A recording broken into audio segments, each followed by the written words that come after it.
Alrighty. We on? Yeah. What about that? Are we on? It's on. Hi everyone, welcome to Busybird Publishing. My name is Blaze. We've done this before. Yeah. My name's Les. And welcome to Busybird Publishing. We are going to be talking, this is our usual Wednesday morning slot where we talk about something to do with books and publishing. And we had some technical difficulties, so we feel like we're seeing double. Right, Titanic. Are we? Yeah, because we flipped over. Oh, okay. Okay, so we like to talk about a couple of books that we've published, and that will then go on to some different things about publishing. So we thought we would talk about different things to think about when you're publishing a book in terms of the actual physical book. That book looks familiar. It does? What is it? This is called Brushstrokes by Pamela Burchill, and I'm going to read the back cover blurb. Is your creative side ready for its next adventure? Would you love to create beautiful things without needing to spend years doing so? Are you excited by the prospect of not only creating but selling your pieces as side hustle? In this creatively inspired book, Pamela Burchill shares Mezzy and Frank's experience and expertise to get your next creative project not only started but finished with ease. Actually, a lot of creatives have trouble finishing things, so hopefully this helps. This game-changing book is like having a project manager in your hand from start to finish, sharing the shortcuts to success while navigating the common mistakes people make when their creative side goes wild. Brushstrokes is a must-have book for all beginners and experts alike, and will have you on the way to creative furniture redesign in no time. It's time to create, it's time for brushstrokes. Ta-da! So, the thing to think about in terms of a book like this is the visuals. Do you want to open up the page so they can see inside the cover? So, when it comes to printing, you can do pretty much anything. Obviously, you want to make sure that you get some return on your investment, because you can do all sorts of things. You can get embossing, and you can get hardcovers, and Colour inserts. Yeah, all sorts of things. But you want to make sure that it doesn't cost you $30 to print a book. So, because this book is about art, obviously they want to show visually what they're talking about.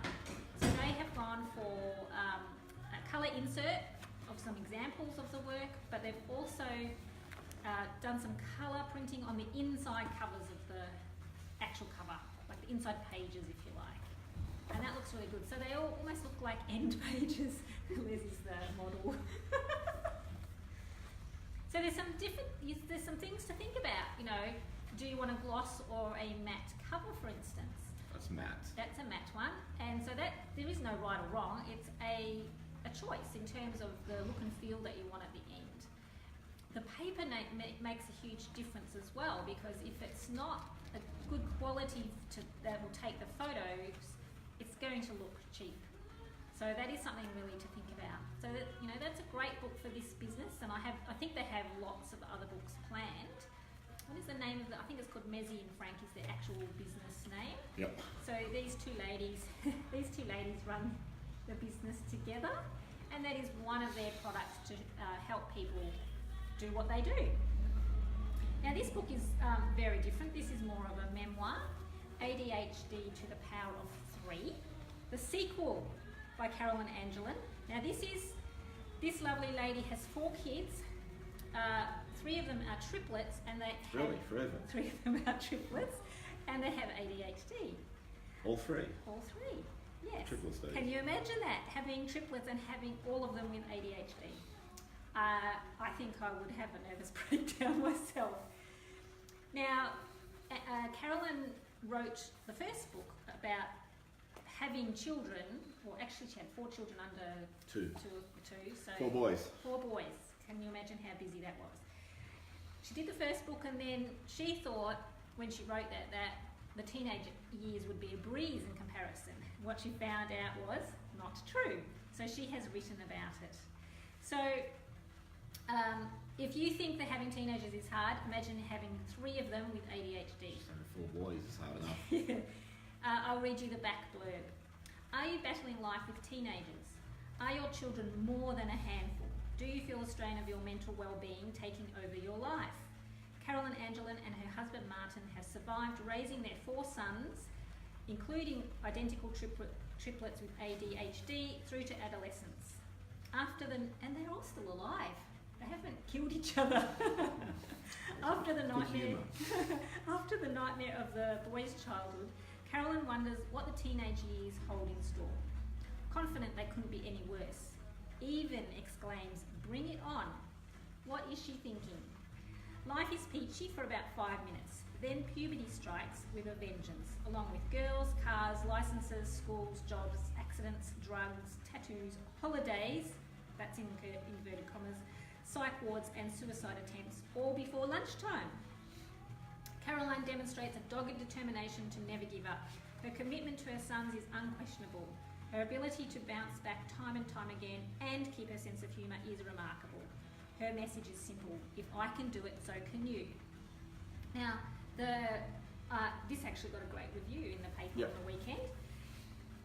If I guess the great thing about a book like this is it can help other people with...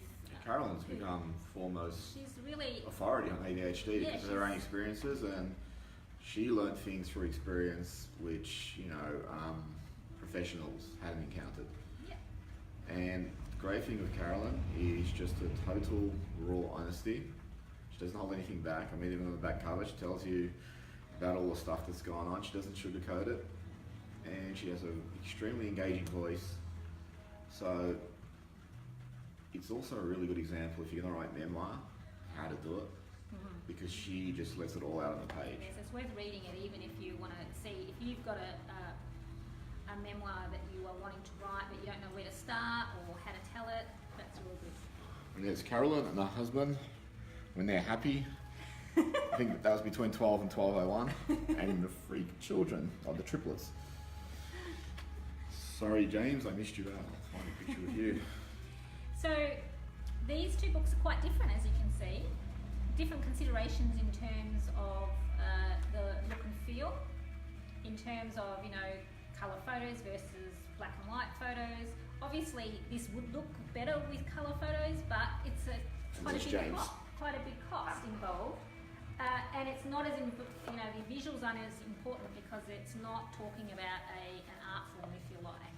So they're the sort of choices that you need to make when you're thinking about self-publishing and what the big picture is, I guess, what your intention is with the book. And that's a gloss cover. Yep. So you can tell the difference between gloss and matte. So what else can we talk about in terms of, the production of a book, in terms of the choices that you make?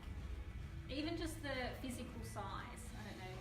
Well, paper colour, it's different paper stock. Yeah, different. So this is white paper because you want the colour to really bounce out, if you like. I think these are both the same. This is what is called a C format book, but you can actually have any size you like. But what I would say is try and have a fairly standard size. If you talk to your printer, they can talk about what the standard sizes are because they have paper stocks that fit those sizes. So you can have any size, but it will cost you more if it doesn't fit their standard sizes. What else? In terms of design, what would you say is something to think about in terms of the layout of pages? I can't think of a single thing. No, it's really about what is the function of the book. Brushstrokes, the function of that is to be aesthetically really as pleasing as possible because it reflects what their business is. So in a way, the book is a work of art in itself.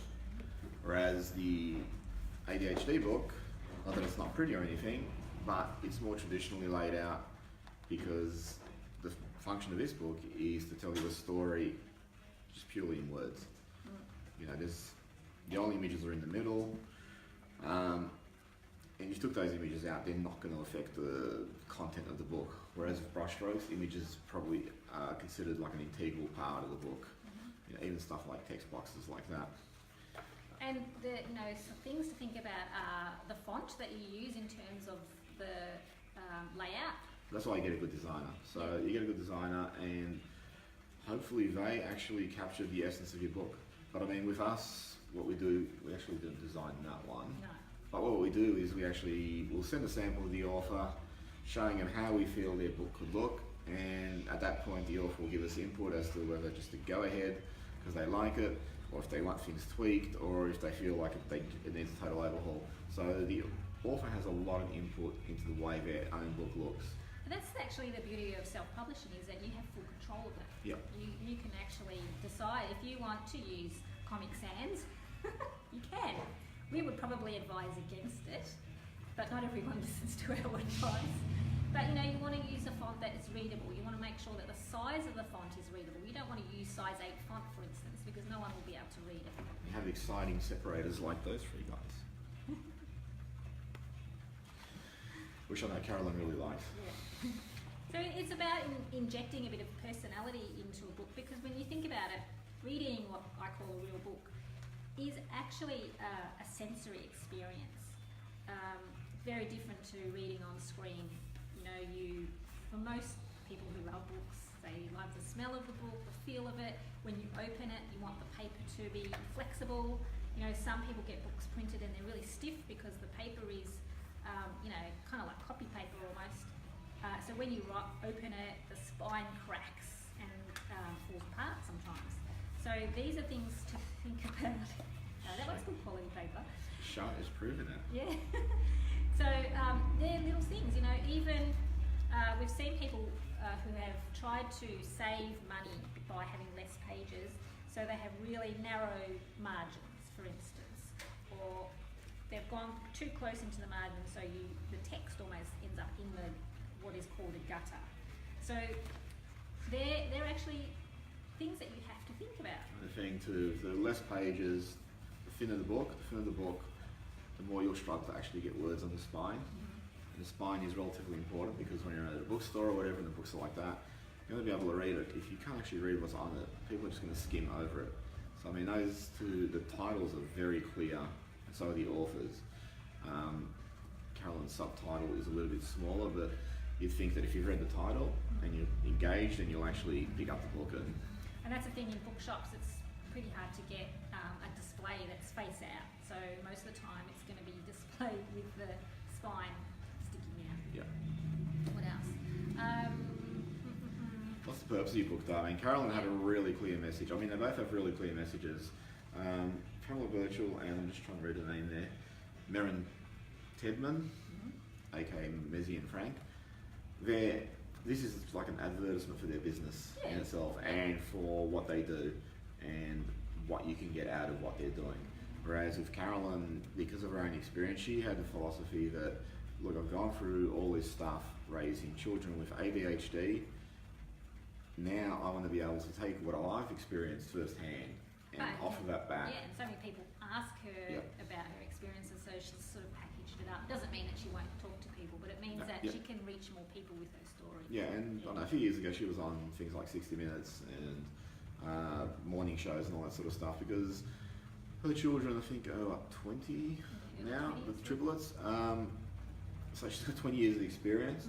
And I recall from the first book, she used to talk about things like, the kids when they were 8, they were full of self-doubts because they didn't feel they fit in or were smart or anything like that. And she was struggling to get medical professionals to recognise that, hey, there is something going on here, but you're not identifying. And it took a while for her to get the recognition that it was ADHD. So she's really worked hard with the medical profession in a lot of ways, especially in the mental health system. And books like this, I really like. I don't have triplets or kids or anyone with ADHD in my family, as far as I'm aware. But I really like people who've gone through something and then they have the courage to share it all openly. And when they do that, then you get people, because Carolyn can do talks, she's available for talks and stuff like that, interviews.